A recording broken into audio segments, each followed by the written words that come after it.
Buenas tardes a todas y todos los presentes y a aquellos que nos veáis a través del canal de YouTube de la Universidad Popular de San Despí, donde podéis encontrar las conferencias de miradas al retrovisor, los conversatorios de miradas al retrovisor y las conferencias de debates en clave. Hoy tenemos nuestra segunda sesión de debates en clave y tenemos el placer de repetir con Jordi Serra, que nos va a tratar hoy un tema interesante, muy humano, por sí, todos tenemos relaciones sexuales o afectivos sexuales, y él lo va a hacer desde un recorrido histórico de amuletos, ungüentos y condones, historia de los métodos anticonceptivos en la antigüedad. Y bueno, lo dejo ya a Jordi y en tus manos estamos. Muy bien, muchas gracias. En primer lugar, agradecer la invitación recibida en nombre de la Universidad Popular de San Joan Despí por parte de José Manuel y también agradecer vuestra presencia. Vamos a ver, el tema que vamos a hablar hoy es un tema en donde va a entrar la sexualidad y los diferentes métodos anticonceptivos. Todos son temas personales, íntimos, pero que tienen una gran trascendencia porque el control de la natalidad tiene repercusiones.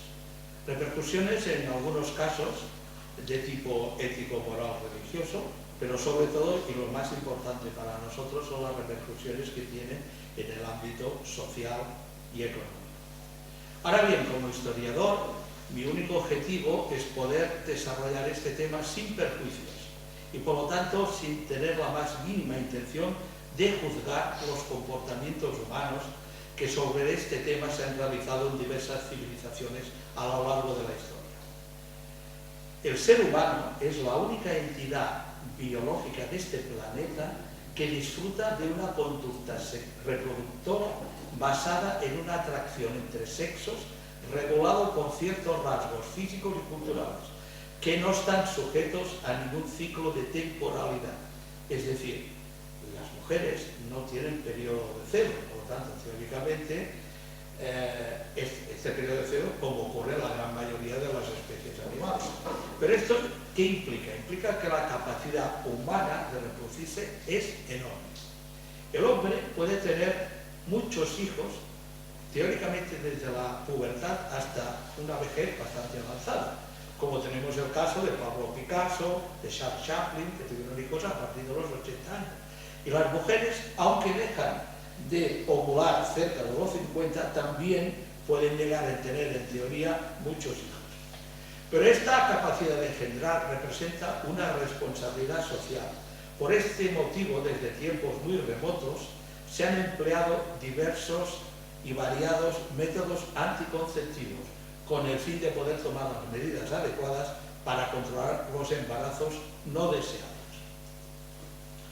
En primer lugar, vamos a ver una definición de anticonceptivos. La Real Academia Española de la Lengua hace uno muy sencillo que dice: dicho de un medio, de una práctica, de un agente que evita la pérdida. Este me parece demasiado simple. Esta definición me parece mucho más idónea esta siguiente que pone: un método anticonceptivo es una metodología que impide o reduce la posibilidad de que ocurra la fecundación del embarazo al mantener relaciones sexuales. Vamos a ver, aquí ya tenemos una frase escrita hace unos 2500 años por el famoso filósofo Aristóteles. Los pueblos que no controlan la natalidad están condenados a la pobreza. Esto quiere decir que hace 2500 años ya existía la importancia, ya tenían conciencia de que fuese una ciudad, un país, poder controlar su tasa de natalidad. Recordar este nombre, tasa de natalidad. Pero ¿por qué continúa siendo tan importante hoy en día controlar la natalidad? Hace miles de años, si la natalidad era muy alta, la clan o tribu no disponía de alimentos necesarios para sobrevivir y por lo tanto peligraba.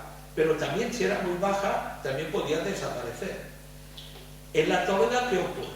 En la actualidad actualmente ocurre que es tan contraproducente tener una tasa de natalidad muy elevada.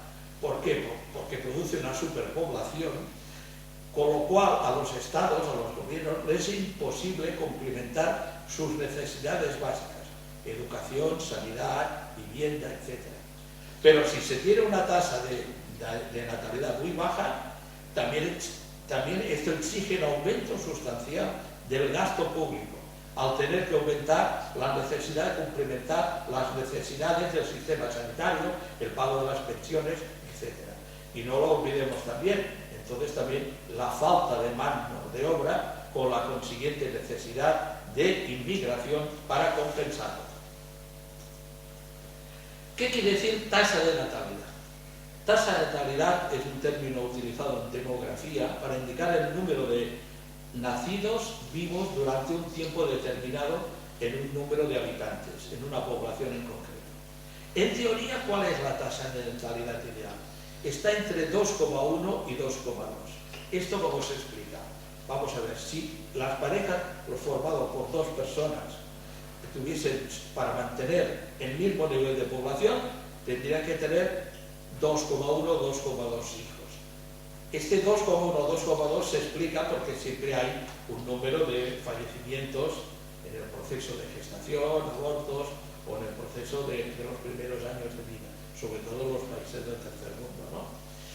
Por lo tanto, esto sería lo ideal. ¿Pero qué tasa de natalidad hay en España en el 2020? 1,29. Por lo tanto, muy baja. Y en Cataluña aún más baja, 1,21 o 23, depende de los textos, ¿no? Pero, ¿qué ocurre en el tercer mundo? Y tomo, por ejemplo, Nigeria. Nigeria, la tasa de natalidad es 3,71.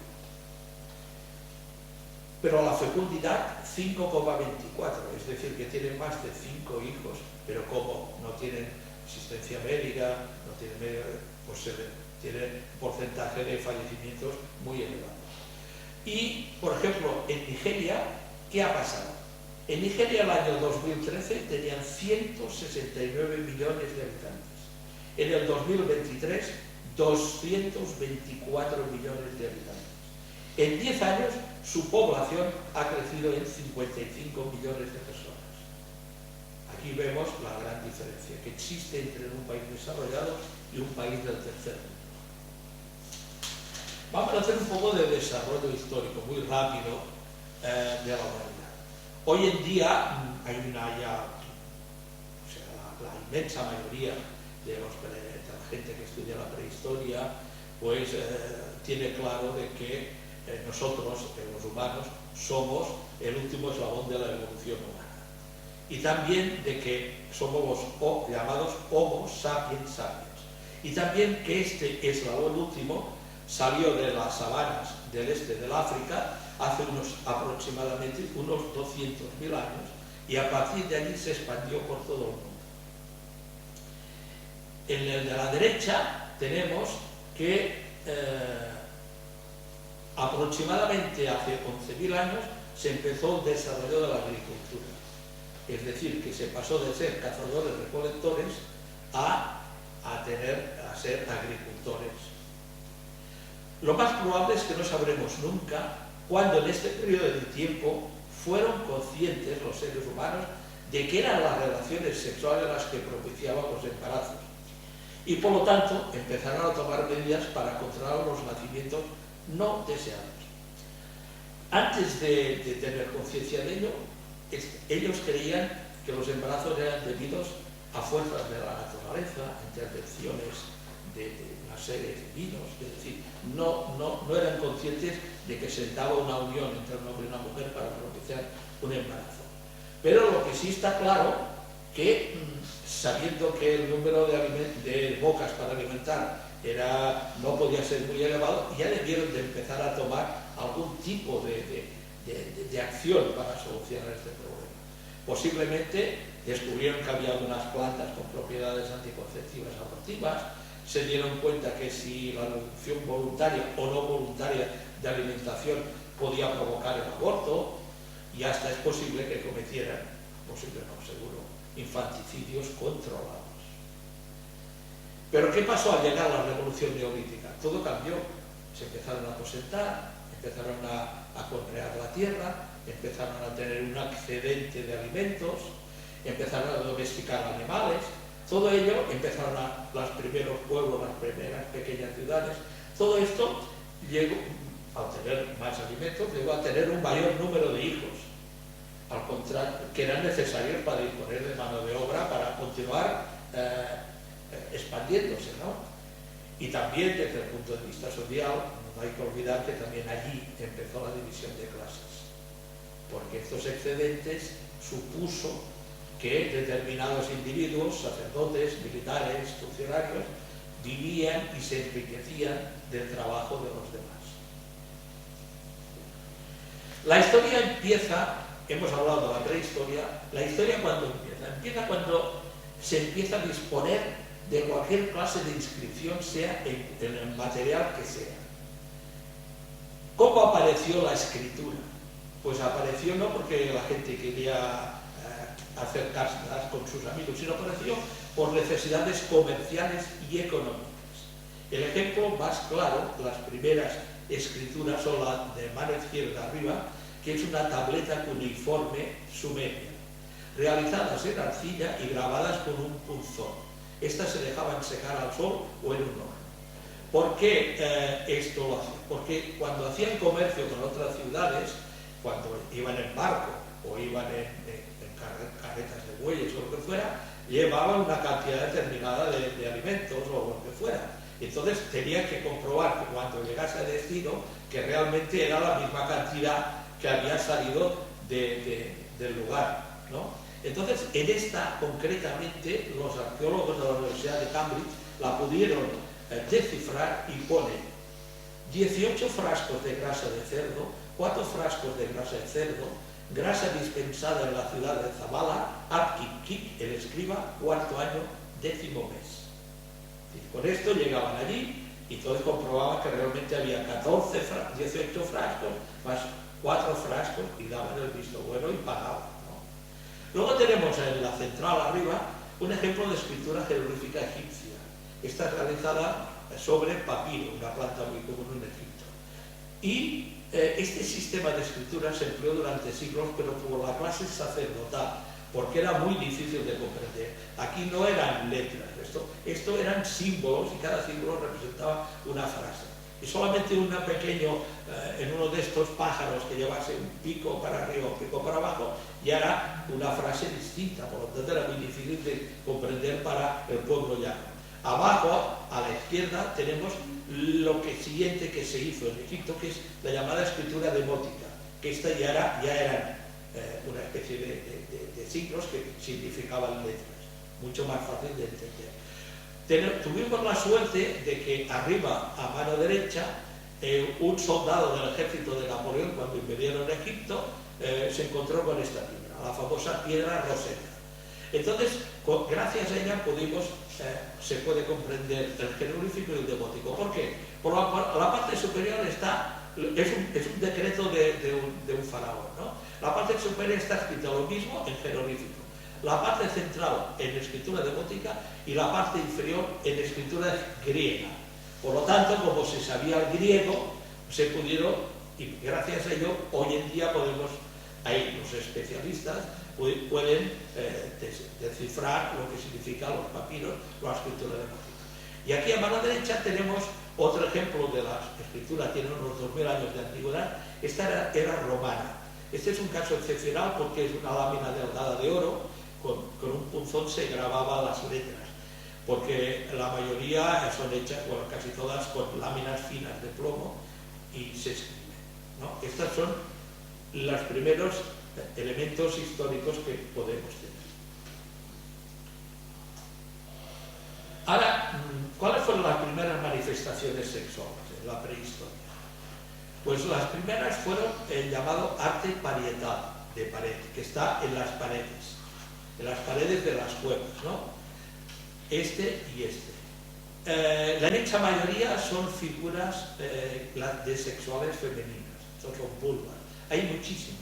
En cambio, de penes de hombre, solamente este y muy pocos más. Es decir, ya la importancia de lo que era la maternidad, la gestación y la maternidad. Por ejemplo de ello lo tenemos en la famosa Venus de Willendorf, que no es una representación física de una mujer, sino que es una idealización donde se ve unos órganos sexuales, unos pechos, una barriga, una vulva muy elevada, muy descriptiva, lo que nos da el ejemplo de la importancia que le daban a la maternidad, a la fertilidad. Y aquí a la izquierda abajo tenemos la primera figura, la representación más antigua de un acto sexual de una pareja. Tiene unos 11.000 años de antigüedad. Si os fijáis, la pierna de la teórica mujer está en posición, están haciendo el acto sexual de pie, ¿no? Es la más antigua representación que tenemos. Y aquí es la que también se ha encontrado no hace demasiados años, en Mesopotamia, la primera representación de, aparte del acto sexual, de un beso. Es la evolución que hay desde primeras relaciones animales a llegar ya a una relación donde hay erotismo, sexualidad y tal. Esta representación se puede de alguna forma considerar como una especie de maniobra de estimulación sexual, porque hoy en día sabemos que durante el beso se liberan hormonas como endorfinas, la dopamina y tal, que dan placer y felicidad y fortalecen el vínculo emocional. Ahora tenemos ya la primera de las civilizaciones que vamos a estudiar. A ver, el Imperio Egipcio. Aquí hay un de esto de la máxima expansión del Imperio Egipcio en su momento, siempre con el Nilo como fuente de vida. Ocupaba lo que es Sudán y parte de Etiopía, ocupaba también lo que es la franja toda de Israel, Líbano, parte de Siria, es decir, en su momento fue un imperio muy importante. Los egipcios tenían un concepto muy natural del cuerpo humano y del sexo. Los estudios de sexualidad y el erotismo de los antiguos egipcios son bastante complejos, porque han quedado pocos restos materiales, ¿no?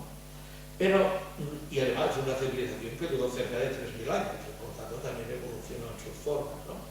Pero siempre había sido un lugar muy religioso, y en la antigüedad los dioses y sus mitos eran el centro de su vida. Por lo tanto, no es de extrañar que el sexo también se viera representado a través de sus dioses. Así, por ejemplo, uno de sus mitos sobre la creación del mundo, todas las civilizaciones, todas las religiones tienen mitos sobre la creación del mundo. Este, que es muy peculiar, nos dice que el dios del sol, Atum-Ra, se creó a sí mismo de la nada y ante la ausencia de una mujer con la que procrear, decidió masturbarse y de su semen nació los dioses que le ayudaron a crear y gobernar el universo. Por esta razón, los egipcios consideraban el flujo del Nilo, que era su vida, la única forma que tenían de poder vivir, como parte de la eyaculación de Atum-Ra. Y por esto esperaban que el faraón de turno se masturbara en una ceremonia de conmemoración al acto del dios, que esperaban que el semen cayera dentro del río y no en la orilla. A continuación de esto, el resto de los asistentes a la celebración hacían lo mismo. Como veréis, una ceremonia un poco especial, ¿no? Por otro lado, las mujeres se casaban nada más llegar a la pubertad. En cambio, los hombres solían casarse a los 20 años. Los egipcios no daban ninguna importancia a la virginidad y era completamente normal que los casados tuvieran sexo extramatrimonial previamente entre ellos o con otras personas. Pero tenían una cosa interesante, lo llamaban unos matrimonios temporales, que ellos los denominaban un año comiendo, que permitía aprobar el matrimonio durante un año. Si los dos quedaban conformes con la relación que habían tenido durante el año, continuaban, y si no, se separaban y tan amigos, ¿no? Por otro lado, la sexualidad no era repudiada, pero debía evitarse si quería irse una vez muertos, al más allá. El más allá es el equivalente al cielo de los cristianos, al paraíso de los musulmanes, a la guayaba de los vikingos. Es decir, también cada religión ha procurado siempre dar una perspectiva positiva después de la muerte y un lugar donde se será teóricamente más feliz que la vida en la tierra. Pero la somatización era un acto humillante.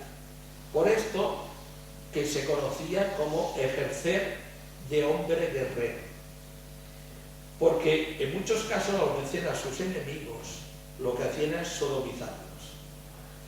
De esta manera lo humillaban y además les impedía la entrada en el más allá.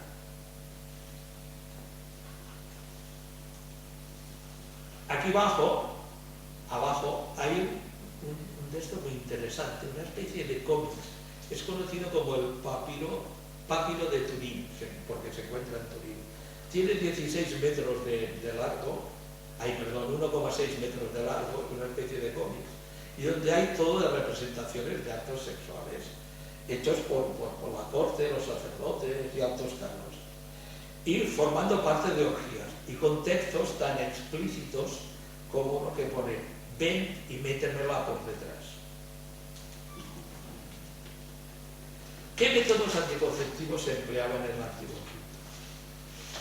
Bueno, en esta civilización, igual como en la mayoría, tener hijos se consideraba una bendición. Era la principal función de las mujeres en el matrimonio y un modo de asegurar la continuidad familiar, conservar las propiedades y garantizarse una seguridad en la vejez. Pero lo más importante de todo es que los hijos debían ocuparse de celebrar el culto funerario de sus padres tras su muerte, para así poder garantizar la vida eterna.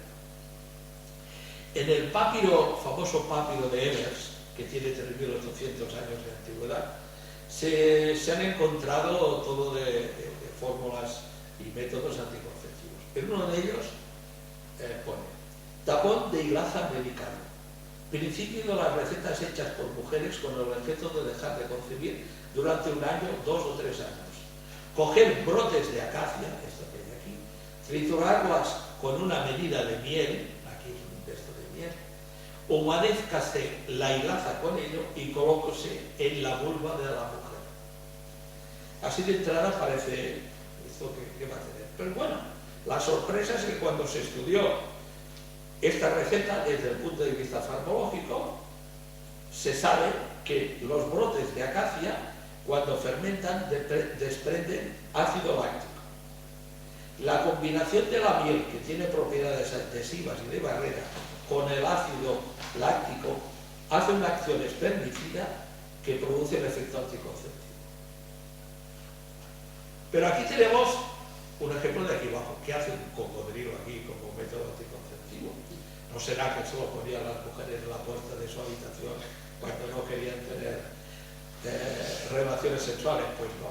Porque en este mismo papiro de Ebers pone: para no quedar embarazadas las mujeres, coger excremento de cocodrilo seco y mezclarlo con miel y leche agria, colocárselo en la vagina.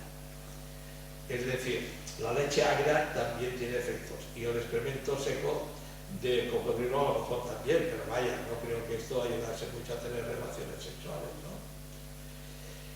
Una anécdota.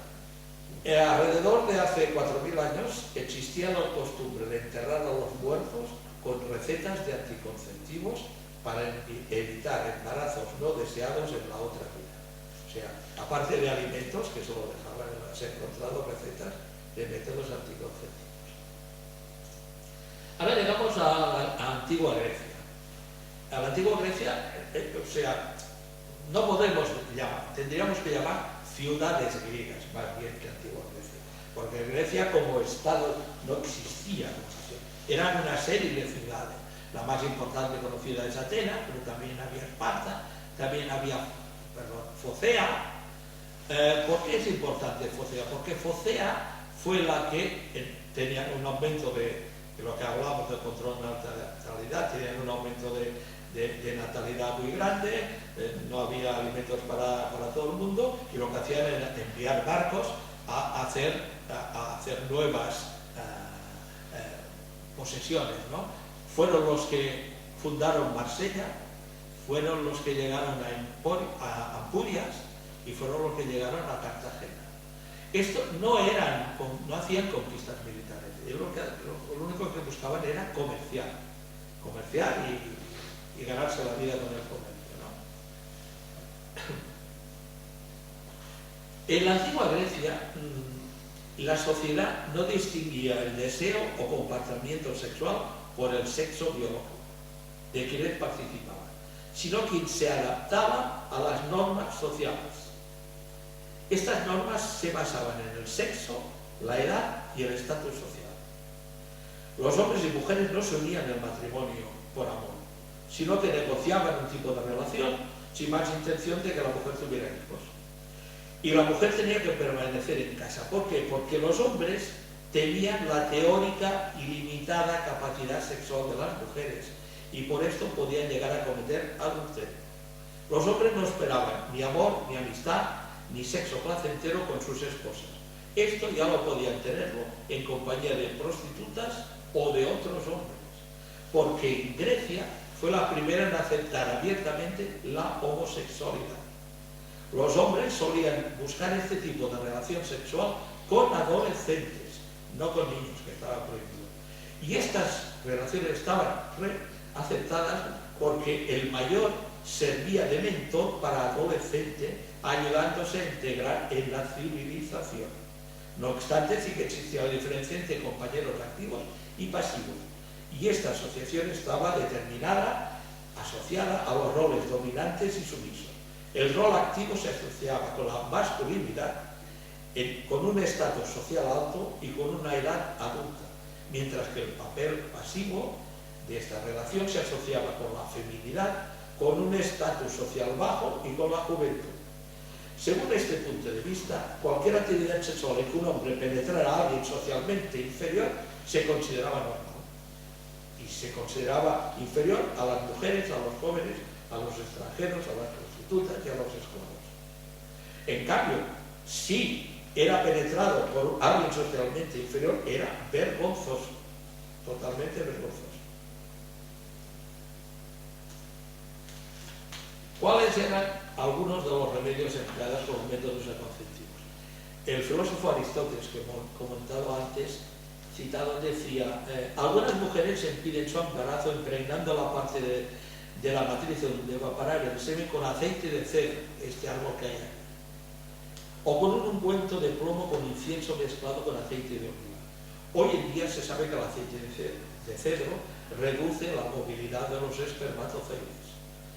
Y también empleaban una gran cantidad de ungüentos, donde empleaban, por ejemplo, aceite de mirlo, miel, resina de pino o semillas de granada pulverizada, igual que tampones de lana impregnados con vino y otros extractos. Más tarde, Hipócrates, considerado el padre de la medicina occidental, sugirió que las mujeres no podían quedar embarazadas si bebían agua salada con cobre y describió, escuchad esto, la inserción de semillas de zanahoria silvestre a través del cuello uterino utilizando tubos de plomo hueco. Hoy en día sabemos que estas semillas alteran la síntesis de la progesterona. Y la progesterona es la hormona sexual femenina muy importante en el ciclo menstrual y durante el embarazo. Tener la progesterona baja puede producir un aumento en la dificultad para conseguir el embarazo. Y además los niveles de progesterona bajos pueden significar que no se esté ovulando correctamente. Pedazo Dioscórides, un médico también que escribió el famoso De Materia Médica, ofreció una lista de hierbas con propiedades anticonceptivas mezcladas con miel. Por su parte, un médico y ginecólogo del siglo II después de Cristo, Sorano de Feso, escribió un texto que también a mí me hizo mucha gracia. Dice: técnica anticonceptiva, la técnica anticonceptiva de las mujeres era que aguantaran la respiración durante el coito, estornudaran a continuación varias veces y dieran 7 saltos hacia atrás. Una especie de yenca, pero hacia atrás. Bueno, ahora, esta es una imagen que acostumbro poner cuando doy una conferencia sobre fitoterapia, es decir, sobre plantas medicinales, como la necesidad de controlar la recogida de las plantas con propiedades medicinales en peligro de extinción. Aquí tenemos aquí representa una planta que se usaba como condimento en un principio en la antigua Grecia y en la Roma imperial. Pero descubrieron que en dosis adecuadas también tenía propiedades anticonceptivas. Esta fue su predicción, porque claro, hubo una demanda tan enorme que llegó a tener un precio más elevado que la plata. Y esto era inagotable a la demanda, pues la recolección indiscriminada de ello hizo que desapareciera en el siglo IV a.C. Posiblemente hoy en día, si se hubiese cultivado y tal, en vez de usar otras medidas anticonceptivas, pues se continuará usando. Ahora tenemos el desarrollo máximo del desarrollo imperial romano. Llegamos a Roma. Tenemos este rayado que está aquí. Fue al principio la monarquía romana empezó aquí. Luego en la época republicana todo lo de verde, la expansión, y en la época, y luego ya de marrón, la máxima expansión del Imperio Romano, que llegó a dominar, como veis, completamente todo el Mediterráneo del lado, ¿no? Pero, ¿cómo era la sexualidad en la Roma imperial? En Roma, el sexo se consideraba como un regalo de Venus, la diosa del amor. Y no sé, y esto, por lo tanto, se era libre de gozar los placeres del amor siempre que se hiciera lo correcto socialmente, es decir, como en Grecia más o menos, es decir, las normas sociales. Tenemos la suerte de poder tener estos frescos, estos tres frescos, porque en Pompeya, sabéis, la ciudad que fue completamente hundida por el Vesubio, pues cuando se cubrió de ceniza, y ahora al irlo recuperando, pues se han conservado con los mismos tonos de colores, con la misma y por eso podemos tener así. Y aquí en la derecha es una foto que hice yo cuando, estudiando la carrera de Historia, nos llevaron a ver las ruinas de Ampurias. Ampurias que fue no fundada, ya había tribus ibéricas, de íberos allí, pero la ciudad en sí, la primera ciudad de Ampurias fue fundada por los foceos, pero posteriormente, más arriba, se fundó la ciudad romana, que es la que podemos ver ahora. Muy interesante. Pues bueno, en la puerta de entrada hay este pene, esta reproducción de un pene con sus atributos totales. Esto se ponía o en pintura o bien en un grabado en todas las puertas de las ciudades y en las puertas de muchas casas, porque se consideraba que esto era un significado mágico de fertilidad y de prosperidad de las mismas. El estatus social de Roma lo era todo. La palabra era proporcional a la importancia social. Podías hacer lo que quisieras, pero siempre que no lo supiera nadie cuya palabra tuviera un estatus social superior a ti. Y por lo tanto su palabra fuera tomada en serio. Para la sociedad romana el sexo era sexo y nada más. Los hombres podían tener relaciones con miembros del sexo opuesto o del mismo sexo. Nadie les criticaba por ellos, pero siempre que lo hicieran con un estatus social más bajo, sirvientes, esclavos, incluso hombres libres pero extranjeros. Pero las mujeres casadas tenían que llevarlo con mucha más discreción porque estaba en juego su honor. El hombre también tenía que ser siempre el dominador. Y la parte dominante, porque ser penetrado por otro hombre equivalía a ponerse en una situación sumisa, todo lo contrario al ideal romano. Pero lo peor de todo en la sociedad romana, lo que era más despreciado, era la acusación de haber practicado sexo oral. Porque ellos consideraban, aunque fuera con su propia esposa, porque ellos consideraban que la boca era el instrumento de la política, el comercio y todas las actividades importantes. Y ensuciarla, entre comillas, equivalía a despreciar su importancia en la comunidad. No hablemos de los esclavos, que eran considerados como juguetes sexuales. O sea, jóvenes podían hacer cualquier cosa. Una anécdota. La prostitución en Roma generaba un empleo indirecto a una figura que tenía un estatus social importante, que eran alipilarios, que eran el encargado de depilar el vello público a las féminas de las clases pudientes y a las prostitutas. Tenían alipilarios. En Roma no eran nada partidarios del vello público y desde la adolescencia empezaban a depilarse. Los alipilarios tenían herramientas de trabajo, unas pinzas, las bolsillas y unas cremas depilatorias a base de resinas. Ahora una anécdota para dar un poco de esto. Hay un poeta y escritor romano, Marco Valerio Marcial, que en el siglo I después de Cristo tiene muchas obras y son bastante divertidas, bastante algunas otras, que escribe en una de sus obras. Pensando en tu novia Andrés, te depilas pecho, axilas, pubi, minga y pies.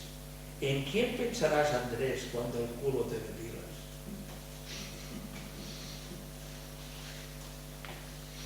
Bueno, algunos métodos anticonceptivos en la Roma imperial. Usaban sobre todo infusiones de determinadas plantas como la ruda, la que tenemos aquí, que tiene una eficacia actualmente saber para acelerar y provocar la menstruación y en dosis elevada el aborto. Y también usaban, igual como los griegos, unas bolas de lana que se ponían en la vagina, que habían sido impregnadas de vino, y otras sustancias como la resina, ¿no? También utilizaban amuletos de muy dudosa eficacia, ¿no? Pero lo hacían las clases sociales más bajas.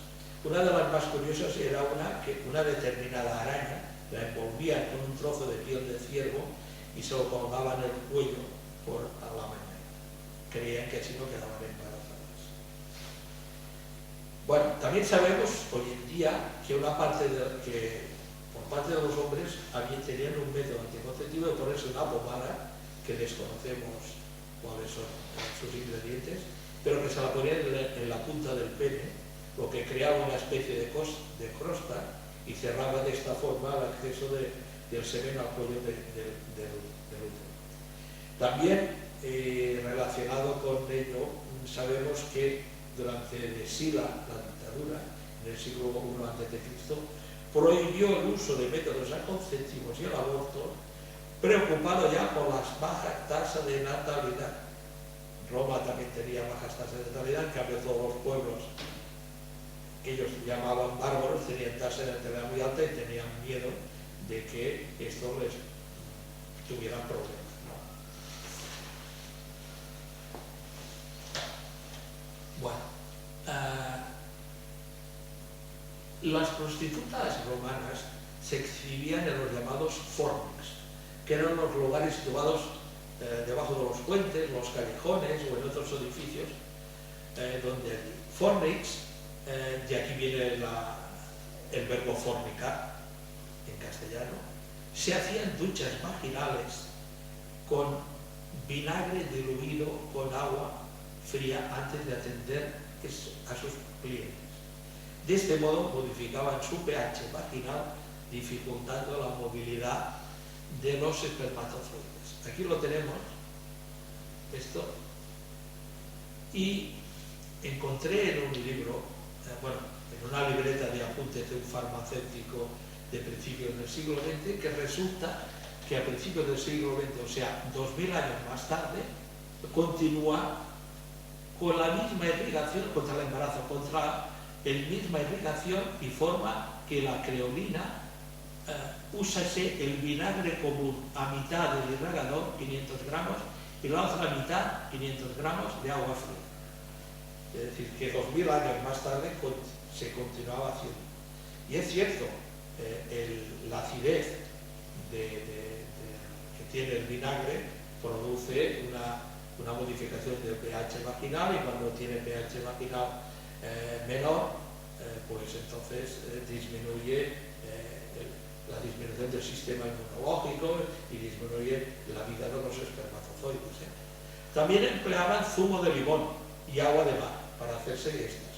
La acidez del zumo de limón, lo mismo que el vinagre, ¿no? Bueno, ahora vamos a hablar del Andalus, la Hispania musulmana. Aquí podemos ver que, bueno, no hablemos de la mal llamada conquista, reconquista, porque en esto los historiadores tenemos diferencias, pero podemos ver que en una primera etapa, en 40-50 años, llegarán a dominar prácticamente la totalidad de la península ibérica y hasta una parte de Francia. Luego, 200 años más tarde, ya en el 900, ya el Imperio Carolingio había hecho la marca hispánica, lo que ahora es parte de Cataluña, Aragón y Navarra, y luego Asturias como reino ya se había expandido. Otros pocos años más tarde ya vemos cómo ya el reino de Navarra ya es más grande, y aquí el reino de León. Y luego ya, poco más tarde, el califato de Córdoba se dividió en reinos de taifas, con lo cual pues ya perdieron mucho poder, y a partir de aquí ya, esto es en el 1100 y pico, a partir de aquí ya empieza ya la reducción de su territorio. Ahora, ¿cómo era la sexualidad? Aquí he puesto unas imágenes, no tenemos imágenes porque sabéis que el islamismo considera que las imágenes de estatuas pues fomentan la idolatría y por lo tanto las prohíben. Estas son realizaciones de pintores románticos europeos que en el siglo XIX pues, surgió un interés cultural con todo lo relacionado con el Oriente, y hicieron toda una serie de cuadros relacionados con él. Bueno, aquí tenemos, para que veáis lo que era la sensualidad y sexualidad en esta época en la España musulmana. Hay un libro muy conocido, El collar de la paloma, de Ibn Zam, que dejó escrito esto: ni el esponjarse de las plantas después del riego de la lluvia, ni el brillo de las flores luego del paso de las nubes de agua en los días de primavera, ni el murmullo de los arroyos que serpentean entre los agrietes de flores, ni la belleza de los blancos alcazares orillados por los jardines verdes causan mayor placer que el que siente el amante en la unión amorosa. Una forma poética este libro pues habla del amor y de las costumbres de los usos amorosos del siglo XI y constituye un reflejo de la época. Bueno, no obstante, esta sociedad que refleja, pues la mujer es un ser más débil que el varón. Tampoco es solo la sociedad musulmana, sino también la cristiana. Y menos resistente, porque era considerada un ser inferior. A pesar de ello, el Islam consideraba la sexualidad como un don divino, y el acto sexual era agradable a los ojos de Dios. Por esto se debía buscar el placer en sí mismo, tuviera o no tuviera como finalidad la procreación. Aceptada de esta forma la sexualidad y su práctica, la primera preocupación de Mahoma fue hacerla lícita a través del matrimonio, que era una obligación piadosa. El derecho islámico lo recomendaba como un acto recomendable y en algunos casos obligatorio. El celibato nunca se había entendido como una virtud.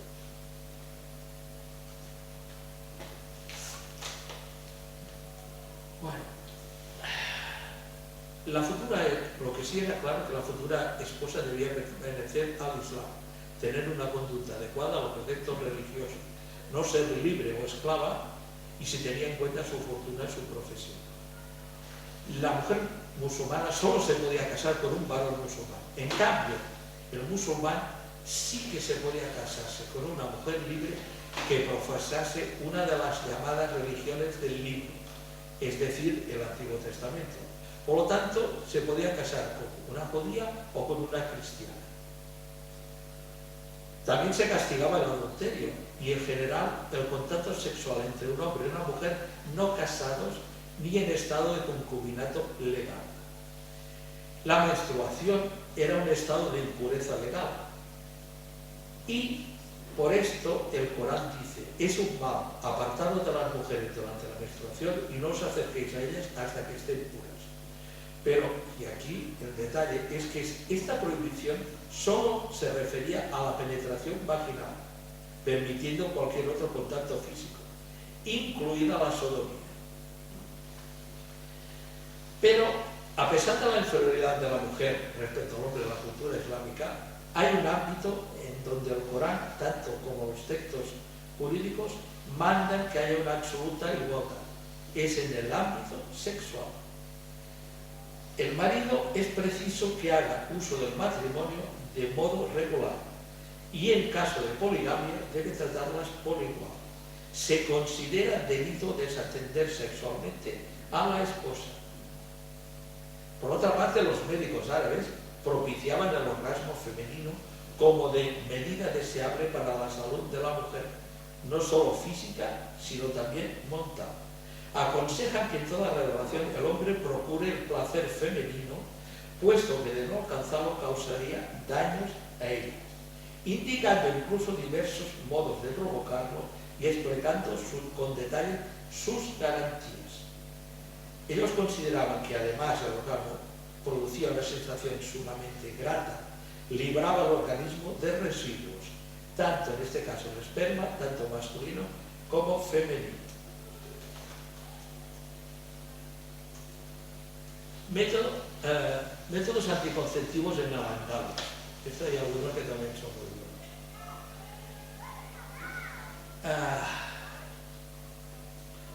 Aquí tenemos en primer lugar, a mano izquierda, un método anticonceptivo.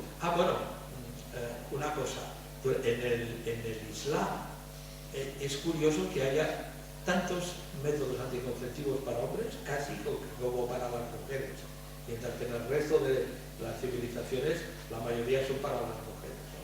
Pues en el Islam no. Uno de ellos que me parece curioso es: se unta el pene con alquitrán y luego se copula.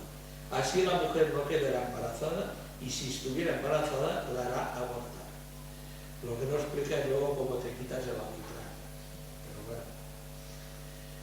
Aquí a la derecha se toma ruda seca, la ruda, que ya se conocía en la antigüedad, y natrón. Natrón es un mineral, carbonato sódico, que ya fue empleado por los antiguos egipcios en el proceso de purificación. La ruda seca y el natrón se machacan y se amasan con jugo de ruda fresca. Se unta con ello el pene, pues es anticonceptivo y abortivo. Bueno, aquí tenemos otro interesante. Este es bastante. Se cogen venas de mula, algo de suciedad de su cuerpo. Luego se pone la suciedad con las venas y se unta con ello el pene, pues es anticonceptivo. Quien se unte con bilis de gallina negra con una mujer, ésta se volverá estéril y no quedará embarazada. Además, el coito será muy placentero.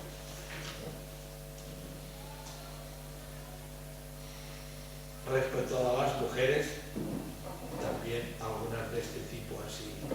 Si la mujer bebiera orina de mula mezclada con agua de pagar el hierro, tampoco quedará embarazada. Bueno, no quiero llegar mucho más, pero vamos a ir, para adelantar, con la Europa cristiana del siglo XIV. En el siglo XIV vemos un mapa de cómo estaba aquí. Veis que el reino de Granada ya prácticamente tiene muy poco territorio.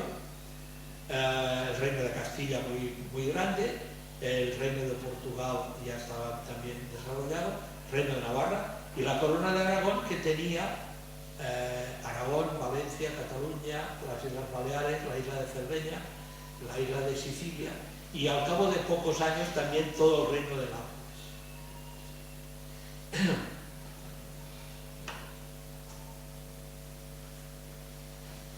¿Cuál era la sexualidad en la época medieval y moderna?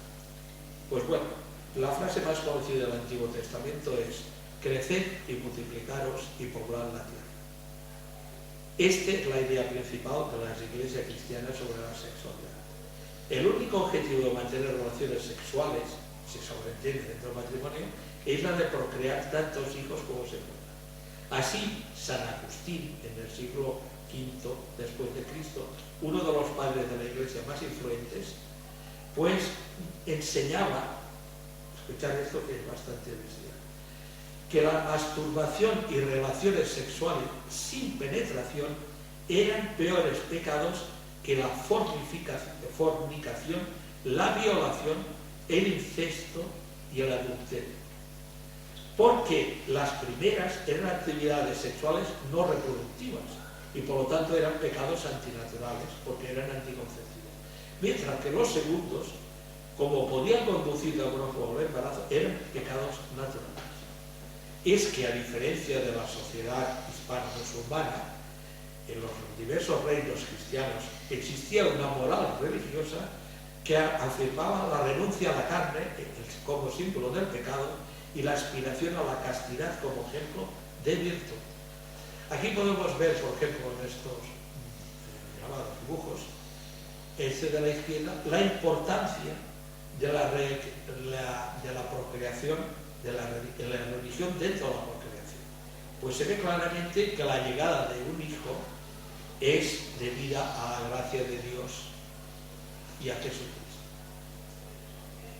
A la derecha podemos ver una pareja en clara actitud sexual, hecho considerado como pecado mortal, pues estas actitudes solo se podían dar entre una pareja casada y en la intimidad de su casa. Y aquí podemos ver cuál era el castigo recibido si se encontraba un hombre y una mujer no casados infraganti. Uno de ellos era pasear castigados desnudos por las calles de la ciudad, recibiendo los desprecios, los insultos de toda la multitud.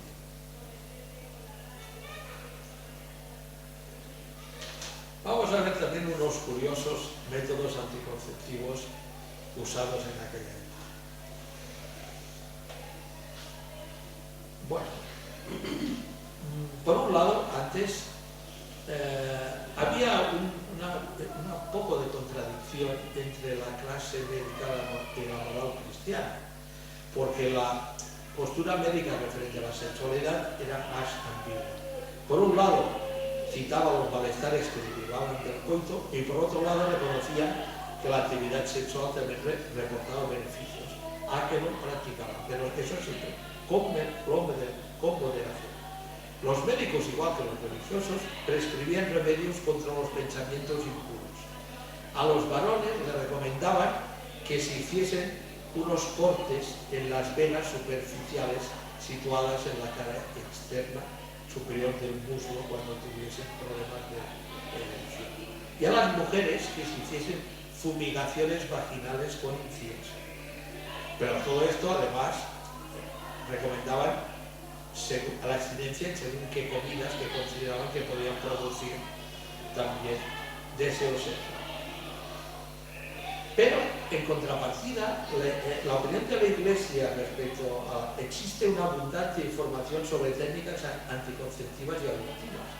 Una de las paradojas que más me ha llamado la atención era un libro, Thesaurus Paeporum, Tesoro de los Pobres del siglo XIII, escrito o recopilado por el médico y filósofo Pedro Hispano, donde se recogen un total de 27 recetas anticonceptivas. Algunas tan sorprendentes que era comerse una abeja, cosas de ponerse un poco de piel de mula, cosas, tonterías de estas. Pero en este mismo libro, y dentro de otro capítulo, nos encontramos una diversidad de compuestos elaborados de plantas, con orégano, menta, artemisa, azafrán, ajedrea, salvia, poleo, combinadas con aceite o vino o miel. Esto es una paradoja porque resulta que este Total, Pedro Hispano, unos años más tarde fue coronado Papa con el nombre de Juan XXI, que no había escrito este libro de un 27 de métodos anticonceptivos. Bueno, aquí tenemos, estas son las plantas que hemos hablado, aquí tenemos un animalito parecido a la Marta, que resulta que lo hacían servir cortándole los testículos y se lo envolvían en piel de ganso y se lo ponían colgado. Esto como amuleto. Es que era claro, en aquella época la relación que había entre medicina y prácticas mágicas era muy importante. La magia, la religión, la ciencia, la superstición no tenía, bueno, tampoco la tiene ahora, pero en aquella época muchísimo menos. Y aquí tenemos este que es muy gracioso, este animal, es un castor, y que durante muchos siglos estuvo rodeado de una leyenda. Una leyenda que es, ellos tenían una sustancia que se graneaban llamada castoreo, que se decía que se encontraba en los testículos del castor macho y que él mismo se lo cortaba con los dientes, como se ve este grabado, cuando no podía escapar de sus perseguidores. Esto el mismo Miguel de Cervantes en el Quijote lo cita como cierto, ¿no? Este castoreo tenía unas supuestas propiedades anticonceptivas, aparte de aplicaciones médicas contra un dolor de cabeza, la fiebre. Luego, no sé si a vosotros os gusta el helado de vainilla, pues resulta que durante muchos años esta sustancia se usaba para darle gusto de vainilla a los helados. Actualmente, afortunadamente, se ha encontrado un sucedáneo a la vainilla, ya no se usa esto, ¿no? Pero durante años se usó para dar gusto de vainilla y para dar matices a fragancias, es decir, perfumes de Chanel, creo que llevan aún hoy en día algo de sustancia de este castoreo. La realidad es que el castoreo no es una sustancia de los testículos, es una sustancia, una segregación de las glándulas anales del castor macho y hembra, indistintamente. Y además, nunca ha habido ningún castor que se arrancase los testículos con los dientes. Era una leyenda, ¿no? Ahora vamos a pasar, bueno, a los condones, porque tiene una importancia que merece un capítulo, un desarrollo histórico, ¿no? Los historiadores nunca se han puesto de acuerdo cuál es el origen de la palabra condón. Algunos dicen que en el siglo XVIII un doctor, un tal Condón, doctor Condón, abastecía a Carlos II, rey de Inglaterra, de unas fundas hechas de tejido animal, seguramente eran tripas de pescado, para que no tuviera hijos ilegítimos y no contrajera enfermedades de las prostitutas. Yo personalmente creo que la palabra condón deriva del latín contus, que significa recepta. La realidad es que ya tenemos constancia de ellos de Egipto de hace 3.000 años. Estos primeros ejemplares eran hechos de intestinos de animales, de lino o de seda. Y a pesar de tener una buena sensación táctil, lino, seda, y de ser buenos transmisores de calor corporal, la eficacia de ellos era bastante discutible. La expansión de este instrumento, de este método anticonceptivo masculino, fue con el primer brote de sífilis en Europa en el siglo XVI, cuya teoría más probable es que la trajeron los marineros de Colón. Hay quien lo discute, pero muchos dicen que sí. Y se descubrió que la anticoncepción de barrera el método más útil era, para impedir la transmisión de enfermedades sexuales, fuese el uso de condón. Un italiano, Fallopius, escribió en un libro que lo describió como un tubo de tela de lino que se adaptaba con una capucha grande y se sujetaba con la base con unas cintas. Este médico probó su utensilio con más de 1000 varones y ninguno de ellos contrajo la sífilis. Otro que lo usaba mucho es el famoso seductor Casanova, ¿no? Italiano del siglo XVIII, y exponía a sus amigos las ventajas de lo que él llamaba capote inglés. Él también recomendaba a sus amantes que se pusieran medio limón exprimido en el interior del útero a modo de preservativo femenino. En el 2000, el Museo Británico de Londres expuso por primera vez los preservativos más antiguos del mundo, de alrededor de unos 450 años de antigüedad, encontrados en un castillo de Inglaterra. Llama la atención que eran tan finos como los actuales, hechos de tripa de animal, cosidos con gran pulcritud en un extremo y en otro. Como comentario, anécdota, decir que eran muy estrechos, 34 milímetros de ancho, cuando hoy en día hacen 52 milímetros de promedio. Esto no se acostumbraban a usar con la esposa, sino con la amante, con los burdeles. Y no tanto para evitar el embarazo, porque continuaban en aquel momento siendo totalmente de responsabilidad femenina, sino para evitar enfermedades venéreas.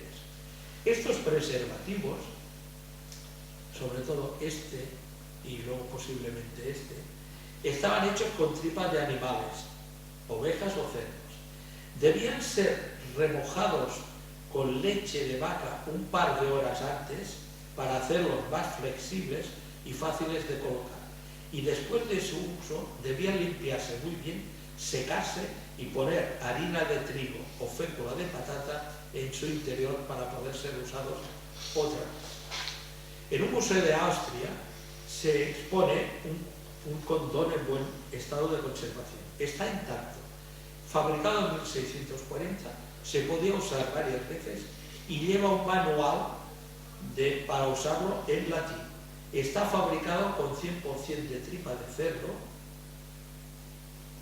y bueno, es uno de los 250 objetos relacionados con el sexo que están expuestos en este museo.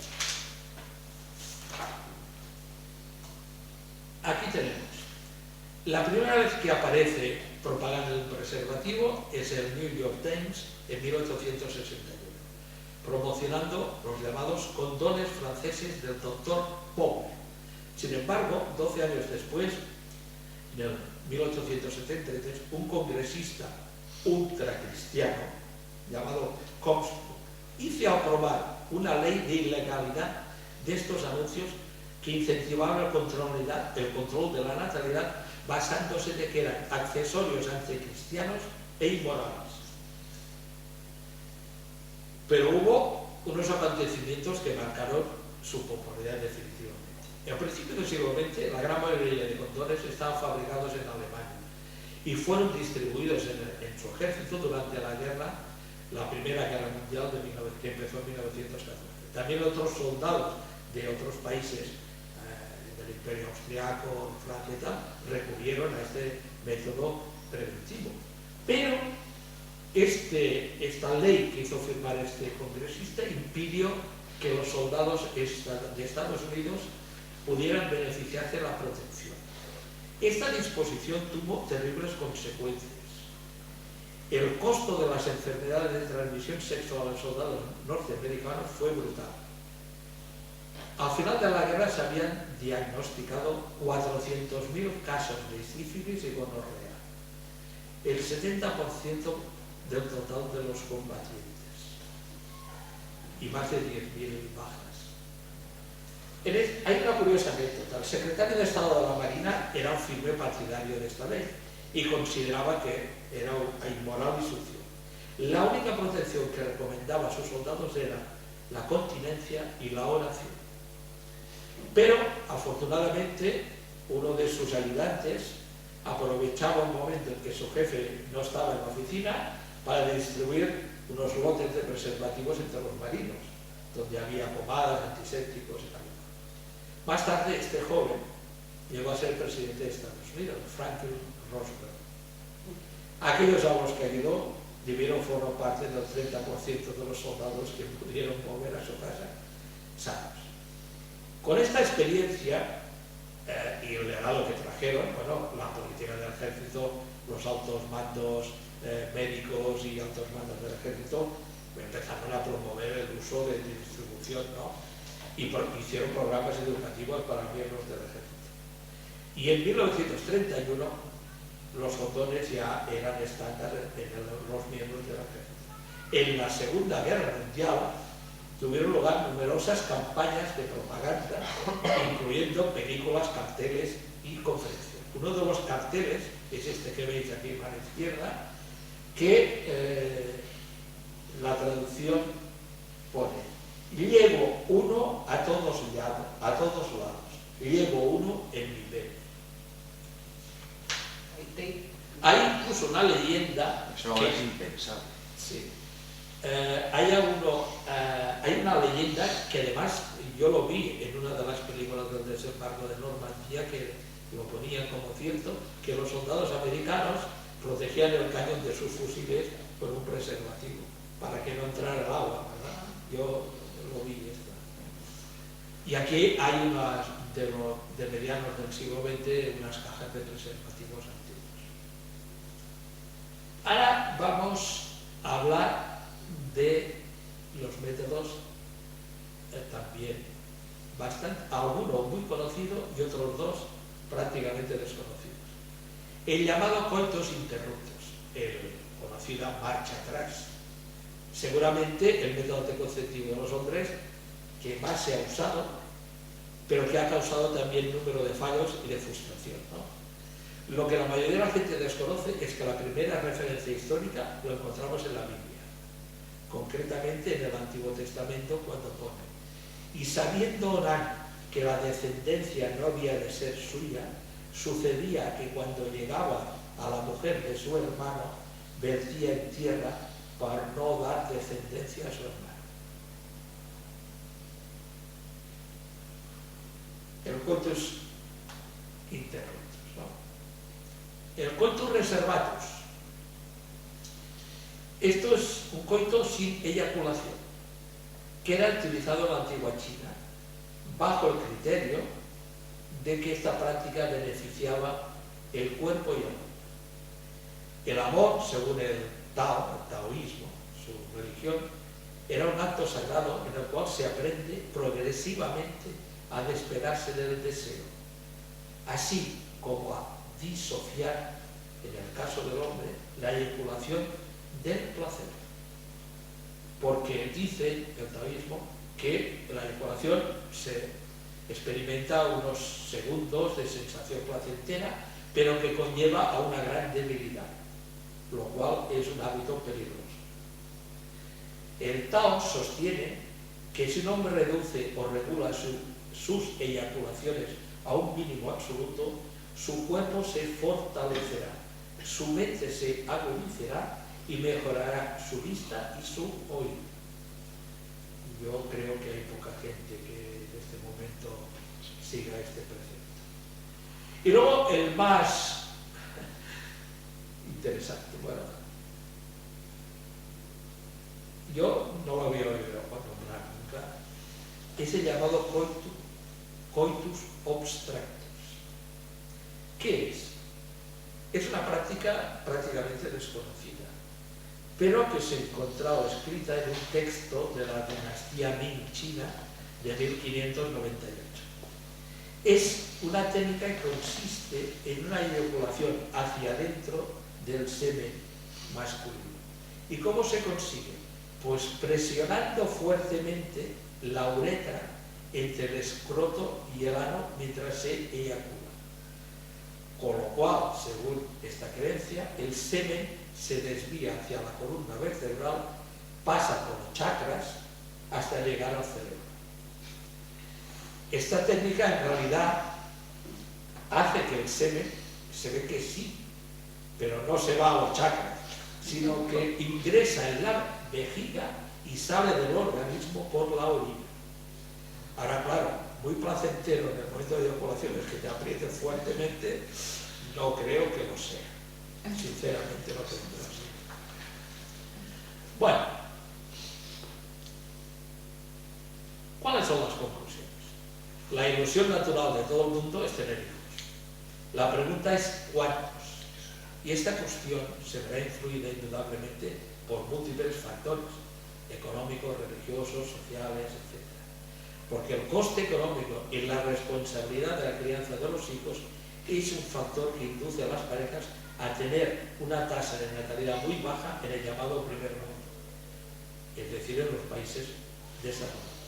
Pero no podemos olvidarnos que existen millones de mujeres en el mundo, sobre todo el llamado tercer mundo, que no tienen acceso a ningún tipo de método anticonceptivo, ya sea por razones económicas, culturales o religiosas, aparte de tener una muy baja asistencia médica, de disponer de muy baja asistencia médica.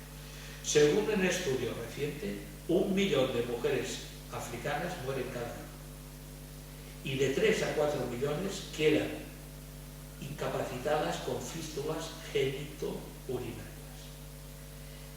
Por este motivo me ha parecido oportuno finalizar esta conferencia con una frase que escribió hace 125 años el padre del psicoanálisis, Sigmund Freud, y que hoy en día tendría que tener plena vigencia. Teóricamente, uno de los mayores triunfos de la humanidad sería que el acto de la procreación pudiera ser elevado al nivel de una conducta voluntaria e intencional y de esta manera separarlo del imperativo de satisfacer un impulso natural. Muchas gracias por vuestra atención y si queréis comentamos lo que queráis.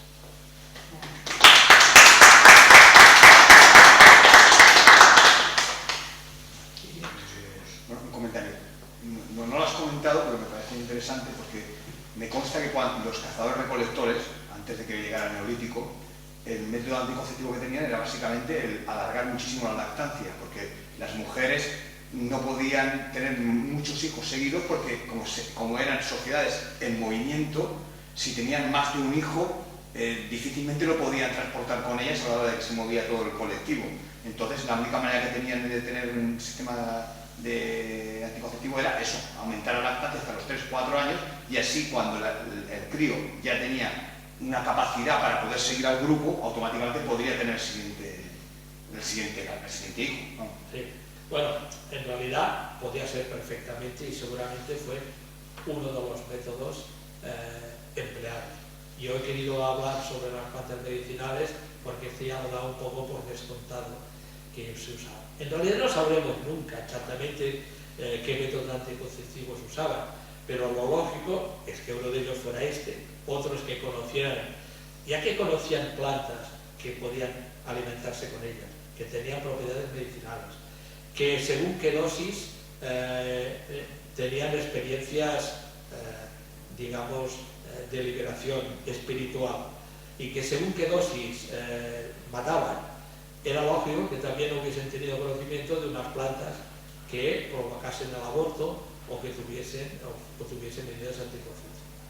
Luego, esto que tú has dicho también, luego también es bastante probable la falta de alimentación, es decir, voluntaria o involuntaria, porque ellos tenían que ir detrás de las manadas de los animales que cazaban y en la época de invierno que no habían animales pues debían pasar mucha hambre, entonces seguramente esto provocaba abortos y luego también infanticidios, es decir, tampoco en la antigua Grecia los espartanos ponían el hijo nacido al aire libre y si al día siguiente sobrevivía y si no morían porque consideraban que no podían tener un hijo que no pudiese ser guerrero porque no tuviese el sistema inmunológico bajo o no tuviera suficiente capacidad para poderlo hacer. Los inuit, los esquimales hacían lo mismo.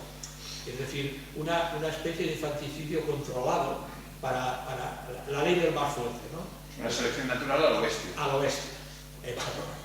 Sí, tienes razón en esto, que eso todos seguramente lo hacían. Y no solamente en la prehistoria, sino que también actualmente hay aún algunas mujeres que sí que que intentan alargar dar el pecho para poder conseguir una forma de que así no ovulan. Pero bueno, tampoco es un método muy seguro. Has nombrado una época que se había utilizado una planta. Silfio se llama esta planta. Ah, eso, es que no me ha quedado. Se llamaba silfio, no sé si lo he dicho. Se conoce por textos donde hablan de ella, pero también se conoce que desapareció por el uso indiscriminado de recolección, porque llegó a tener un precio tan elevado que bueno, todo el mundo iba a recoger silfio donde lo encontrase y llegó a desaparecer. De todas formas, con muchas otras plantas.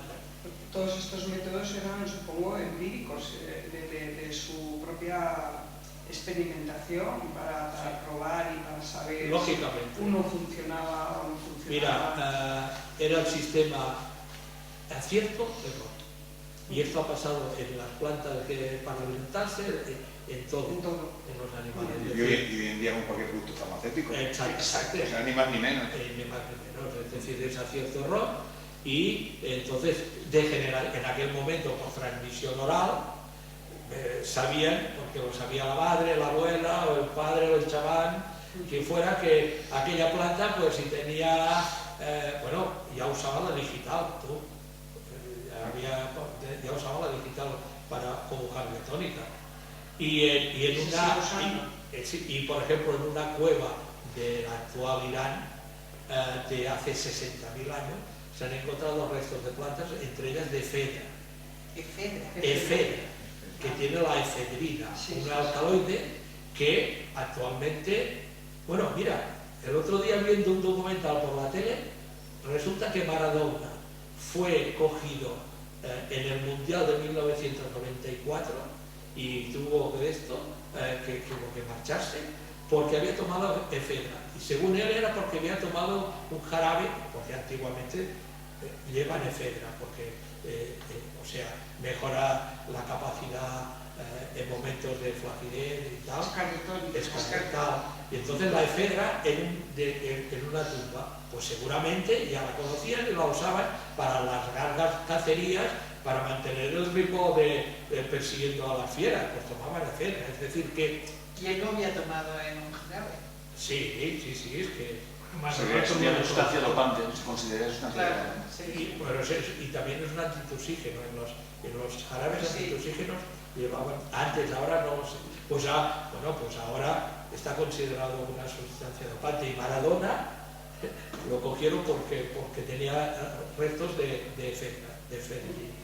Una diferencia, ¿no? Que el desarrollo humano hoy en día, en vez de hacer la prueba de error y quedarnos con la prueba favorable, lo que hacemos es tener unas empresas farmacéuticas que lo que hacen es coger los productos, hacernos enfermos crónicos para seguir consumiendo. Exacto. Esta es una de las... La evolución. Oye, ten en cuenta que hay una cantidad de nuevas enfermedades producidas por nuevas enfermedades que no existían y que, bueno... Pues muchas son productos de la longevidad, algunas de ellas. Algunos sí, pero la mayoría productos también de mantener la enfermedad. También. Sí. Del negocio. Los efectos adversos de la medicina. A mí lo que me ha gustado, Jordi, es que el problema de la natalidad, la mortandad, que ahora lo tenemos tan en boga, que si vamos a tener natalidad, que nos paguen las pensiones y tal, ha sido una preocupación del ser humano como especie desde su propio origen. O sea, el ser humano no ha podido disfrutar de aquello que uno de los factores que nos diferencian del resto de las especies que poblan el planeta, libremente y gozar por el hecho de ser algo placentero. Siempre ha habido ese método de contracepción, esas obligaciones culturales que oprimían a una parte, oprimían a otra, vigilaban, y en un hecho natural y que permite que la especie pues, se perpetúe y continúe. Es más, que llegando al siglo XXI y tenemos estas grandes disparidades poblacionales, ¿no? Tenemos países superpoblados que en teoría no van a poder darle sustento a esos miles o cientos de miles de niños que surgen cada año, Y nos seguimos obtusando en ir a lo pequeñito y en vigilar y en prohibir y en perseguir los flujos migratorios ilegales, como le llamamos ahora, cuando deberíamos de plantear un uso del planeta a nivel de especie y quitarnos ya la tontería de aquí acaba un país y acaba una cultura y acaba una gente y ahí empieza otro que es completamente diferente, cuando biológicamente es falso, culturalmente pues tenemos diferencias que nos enriquecen, y no tener esa visión de futuro, es decir, dar el salto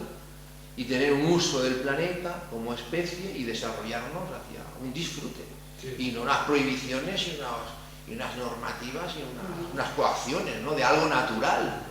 Ahora me he acordado, cuando estabas hablando tú, de una cosa que leí en un libreto escrito por la Iglesia Católica en los años 50 aquí en España, por esto que hablábamos de que había que tener hijos, la obligación de tener hijos. Pues una de las recomendaciones que hacían era que la mujer tenía que esperar al marido en la habitación, arrodillada en la cama rezando, y que cuando terminara de rezar, dirigiéndose al Cristo que había en todas las veces, dijera, dice, no lo hago ni por vicio ni por formicicio, lo hago para darte hijos a tu servicio. Un ejemplo de represión brutal que tuvimos los que nacimos a mediados del siglo XX. Bueno, una cosa hay que decir, que por ejemplo el comentario que has hecho sobre la Edad Media parece ser, por lo que yo tengo entendido, porque a mí me gusta mucho la historia, que ni muchísimo menos estaban tan reprimidos como queremos ver hoy en día. Que en la Edad Media, una cosa es lo que nos ha llegado, pero que en la Edad Media el tema sexual era mucho más libre que a lo mejor el que podamos tener hoy en día. Bueno, es que una cosa es las normas, sobre todo religiosas, y luego la práctica, la realidad. Porque todos, durante la historia de la humanidad, una cosa es las normas rígidas y la otra cosa es que todos hacían lo que podían o lo que les dejaban. Es decir, por ejemplo, en la primera en la presentación, a ver si... Es igual. Bueno, es igual. Sale un fresco, es de un castillo italiano, de la ciudad de Parma, en la época de Boccaccio escribió el Decameron. Era una época de máxima represión, entonces el Decameron y el fresco ya se ve que actitudes de parejas en todas las actitudes sexuales. Es decir, una cosa las normas sociales, la rigidez, y la otra cosa es que luego también, cuando he hablado de la sexualidad de Roma, del antiguo Egipto, de Grecia, esto es lo que nos ha llegado a la historia a nosotros. Lo cual no significa que esto fuese. Generalmente lo que nos llega de la historia a nuestros días es de la clase alta, la clase gobernante. ¿Comprendes? El pueblo llano, tú, A saber lo que hacía, lo que podía. Bueno, de hecho ahora se sabe que hasta el siglo X, por ejemplo, que fue que la Iglesia inventó lo que es el concepto de parroquia, hasta el siglo X, el 90% de la población, por no decir casi toda, era pagana. O sea, porque lo que era el cristianismo había llegado solamente a las élites, pero el resto de la población para nada tenía que ver nada con la Iglesia. Cuando doy la conferencia sobre la brujería en Cataluña, ¿no? Hago unos antecedentes que se desarrolló en la zona de los Pirineos y tal y cual. Entonces hice una investigación por qué motivo en la zona de los Pirineos, en la zona del arco alpino de los Alpes o la zona de los Apeninos italianos, ¿por qué fue en estas zonas que se desarrolló primeramente la brujería? ¿Por qué motivo? Aquí, ¿por qué no se desarrolló en el sur de España? Porque había menos adoctrinamiento. No. Bueno, en parte, ahora te digo. Por tres razones. Una era por la dificultad, eran zonas de difícil acceso, montañoso y tal y cual. La segunda, posiblemente la más importante, es que tenían unos estatus jurídicos distintos. Es decir, Cataluña, Aragón, Navarra tenían sus propios leyes, constituciones, que eran diferentes del resto de España. Y el resto de España, o sea, en aquella época, en el siglo XV, no existía. La única organización que tenía ámbito de esto era la Inquisición. Lo demás no podían entrar a juzgar a gente y todo esto. Y luego esto, y luego la otra tercera cosa es que aún quedaban muchísimas raíces precristianas en estos sitios. O sea, yo he comprobado que una iglesia muy cerca de, a 10 kilómetros de la Vall d'Aran, pues en la iglesia hay, aprovechaban las piedras de lo que encontraban, pues hay dos bases de dos dioses precristianos en aquella época. El dios Abendi, que fue el dios más importante de los Pirineos, de esto así. En el siglo IX, Carlomagno cortó la cabeza de 4.000 guerreros sajones porque no se querían convertir en el cristianismo. Y en Lituania no fue oficial el cristianismo hasta el siglo XIV. Es decir, que las parroquias no se empezaron a formar hasta el siglo X o XI, como tú dices. Mientras tanto allí, ¿qué quedaba? Pues quedaban sus antiguos dioses. El dios que traían los sacerdotes era un dios que decía que en esta vida había que venir a sufrir, a ser castos, a la abstinencia, y que luego en la vida eterna ya seríamos felices. Los dioses que tenían aquella gente tenían un dios para el huerto, un dios para la lluvia y para la fecundidad, propiciaba la fecundidad, propiciaba el amor libre. ¿Cómo vas a cambiar esto fácilmente? Y otra cosa, he dicho esto de la Edad Media porque cuando en el siglo XV empiezan a nacer los primeros estados, los primeros protoestados, de alguna manera, normalmente esos protoestados intentaron crearse a través de adaptar una religión y rechazar las otras. Con lo cual, esa religión se impuso y sus dogmas y esa iglesia, bueno, en el caso de España, por ejemplo, fue la Iglesia Católica, pues se impusieron y además se implantaron de manera a lo bestia. Porque anteriormente a eso convivían varias religiones y no había ningún tipo de... Esto ya el emperador Constantino, en el siglo IV después de Cristo, que fue el emperador que puso en todo el imperio cristianismo, ya se dio cuenta enseguida. Dice, a mí lo que me interesa es tener una religión y un Estado. Un Estado y de esta forma controlo. Se controla todo mucho mejor, porque como haya 10 religiones distintas, cada uno con sus sacerdotes, hay que hablar con mucho. Si hubiera escogido el judaísmo, ahora seríamos todos judíos. Bueno, exacto. Cogió esta. Porque dicen que la cogió porque el judaísmo tenía un problema, que era la circuncisión. Y claro, si tú no nacías judío y te circuncidaban cuando eras bebé, el circuncidarte más tarde era peligroso porque podías morir directamente. O sea, porque la posibilidad de enfermar y de contraer cualquier tipo de enfermedad era muy, muy, muy alta. Entonces dice que por eso triunfó el cristianismo sobre el judaísmo. Sobre todo, más, o sea, el judaísmo también, pero sobre todo sobre el mitraísmo. Sí. Mitra. Mitra era la religión de los soldados romanos y que, como es normal y lógico, todas las religiones que aparecen tienen que coger cosas de las religiones anteriores para hacer un sincretismo para que la gente no... ¿De dónde crees que aparecen las reinas, las vírgenes negras que hay en el siglo XI, XII y tal y cual? Porque aún existía la devoción a Isis griega, egipcia, perdón, la Isis egipcia, que era negra. Y hay imágenes de ella con el niño en brazos exactamente igual que la Virgen. Por entonces, en los sitios donde ya ve esto, aparece una Virgen negra para quitar el culto a la Isis egipcia. De hecho, el cristianismo no deja de ser más que una absorción de un montón de religiones, como todas. Bueno, pues nada, Jordi, agradecerte tu asistencia. Ya sabes que tienes la Universidad Popular de Soñando Despí para venir a explicarnos lo que quieras, que tenemos las puertas abiertas. Y nada, darte las gracias y... Gracias por vuestra invitación y ya sabéis que contáis conmigo para... Muy bien, pues muchas gracias. Hemos aprendido muchas